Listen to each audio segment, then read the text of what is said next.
তো hello friends, তো দেখো আমি সকাল সকাল মানে 12টার সময় বেরিয়েছিলাম বাজার করতে। এখন তোমার বাজে 1:40। হ্যাঁ, তো এখন এসছি ঘরে। তো আর কী কী কিনেছি আজ সেটা আজকে শেয়ার করবো।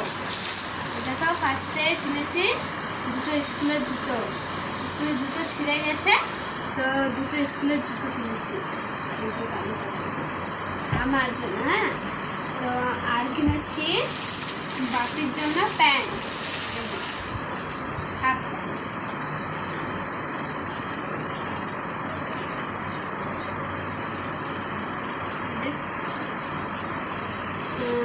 আর কিনেছি এটা আমার মাম্মির জন্য, পছন্দ হয়েছে জুতোর জন্য।